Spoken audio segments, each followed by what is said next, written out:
How's it going, everyone? Sethphir here, and welcome back to another Tower of Fantasy video. I am super excited to bring you everything you need to know about Artificial Island Guide. This is going to be your best source to keep track of everything and the new content coming ahead. So let's go ahead and dive right into it. Artificial Island will be releasing on September 15th at 5 a.m. EST. You can time convert that for your own region, but it will be out officially then, and then we will have the ability to travel to this new world and new content. The way you're going to do that is by heading to the Bangi's port in-game, and if you are level 50, there will be a quest that will allow you to go to the artificial island from that point. You can also build on the island if you are level 60 or higher, or if you have 50% map completion in the island itself. So that's going to be the sort of gatekeeping criterias for the way it works. So now we're going to dive right into it. So when you land in Artificial Island, you're going to be right here where I am, base 0. This is going to be the starting and origin point. And when you head up ahead, there should be some quests for you to do. I'm not going to spoil anything. There are some side quests from some certain NPCs that appear on the island, so I won't ruin any of that for you. So just go ahead and keep in mind that that is there and something you can do. And let's talk about the way this island works. So when you get here, the first thing you want to do is you want to get materials to upgrade your development center. This is the heart of your island. It is the core. It's what allows you to upgrade everything to higher levels. So when you upgrade this development center, it will go from like level 0 to level 1, then you can upgrade it again. And depending on how much materials you have, you can keep advancing it and increase the level of your workstations, which is what we'll talk about here in a bit because they're very important. They're going to provide you with a lot of resources. So speaking of those resources, let's start talking about those. There are several different types of resources: the metal material, the fiber material, energy material, supply materials, renovation materials, and finally the big stuff, quality building materials and composite materials. And these will be used as resources to upgrade your stations, but also currency to trade for items in the shops, which we'll get into. But just keep in mind that these are the resources available. So when we want these resources, we're going to go ahead and head to the different areas of the island that will allow us to generate resources. So if you've ever played other similar games, you're going to be able to visit these stations and create sort of like, as you can see here, I have a little cat that's mining ore, and he's just going back and forth and generating resources for me. So for every resource type, there's a servant or house that will generate that type of resource. So for here, for example, this is Paw Paw House, with the cat house, I guess, and he regenerates energy. So once you upgrade him and you have enough, then you can get that going. So I'll give you an example here.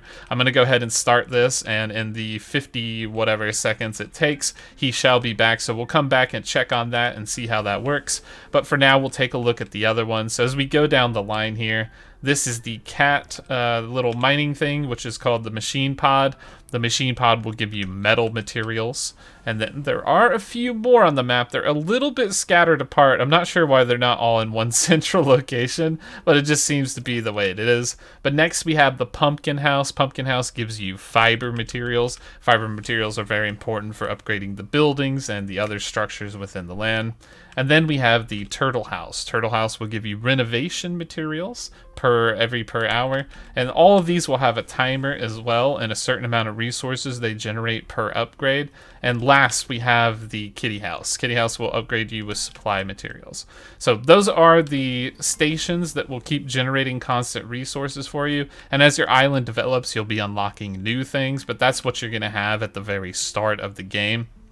So keep in mind that these resources will be generating per hour and more the faster you increase them. I have a source here from the Tower of Fantasy Index website. Fantastic place. Be sure to check that one out. But we'll pull it up on screen, and this is going to show you what the upgrade route does for your resource generation. So as you can see, it is very important to generate these resources constantly, because as you level the buildings up, you're just going to get more and more, and you're going to be able to use them for some really important things. So let's go ahead and talk about that now. The exchange store is a place where you will spend your resources or materials. As you can see, there's a category for each type of material, so metal, fiber, energy, and you can take a quick look through, but you will get a lot of things. Sometimes there is a weekly limit on the item, a real hard limit, or a monthly limit, so make sure you check the appropriate type. But this will refresh constantly and allow you to keep generating resources throughout the island.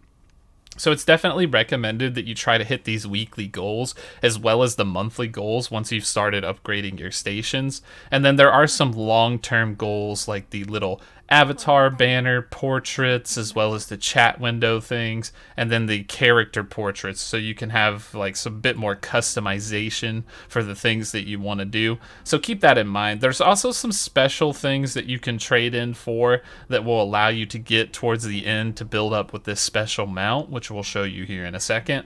But just keep in mind that this is going to be where you spend your excess resources to hit your weekly and monthly caps. And then we have the quality building materials section, which will help you upgrade your components as well as be used to craft matrices, which we'll be getting into here really soon, which is super exciting. And the composite materials as well, so you can be trading in for this area. And then finally we have the tech store, which will allow you to get a new mount called the Crimson Meteor if you can get enough of these tokens by trading in resources, so good luck with that. It definitely looks super cool. So that's really exciting in the exchange store section, and that's going to be one place to spend your resources.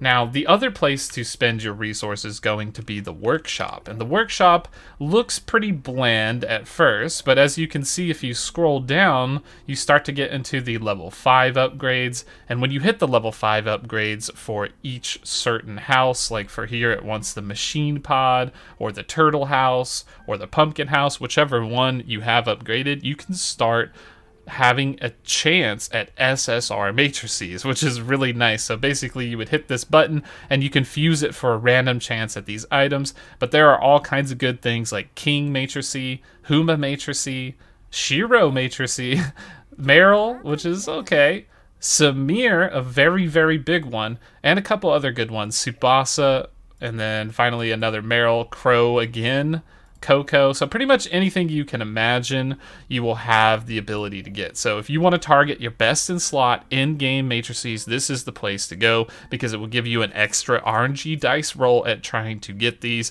And this is absolutely massive for free-to-play players, because this is going to be how you obtain your gold SSR chips, and multiple copies of them at that.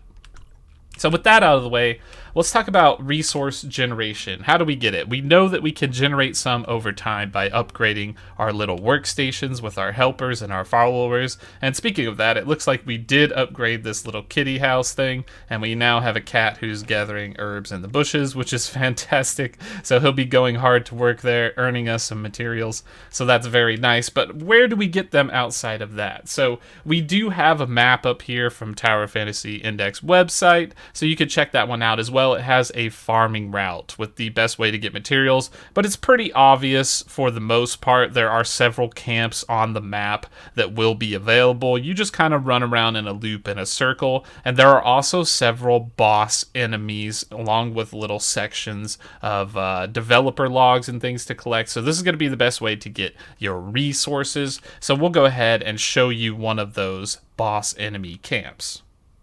Alright, here we are at one of the little boss enemies, and keep in mind these are mini bosses. You may recognize these bosses from other areas out in the open world, but they are going to be very similar, just a lot less HP. As you can see, I'm just deleting this boss, absolutely. So these are going to be nice little areas for you to go. These enemies are all on timers that will refresh periodically. We'll go into some big details on that later in the future, but they usually have multiple day cooldowns that will allow you to farm them over and over, and they give a lot of the big materials in a large variety. In addition to that, there are random enemies throughout the world that you can find and kill, including animals, which will give you resource parts, so you can go ahead and explore and find those. Like, for example, like here's a bear, I'll just go ahead and kill this bear, but the bear usually has like renovation parts, so I got some renovation materials there, so if you're lacking on some of those, you can do that, as well as finding those camps on the farming route that we mentioned. There are also a ton of secrets on the artificial island to uncover, including the developer log series, which you can scout out and find, as well as many supply pods, chests, gold and black nucleus, and all kinds of great things to explore. So make sure to be on the lookout and follow your heart's path to find all of those things.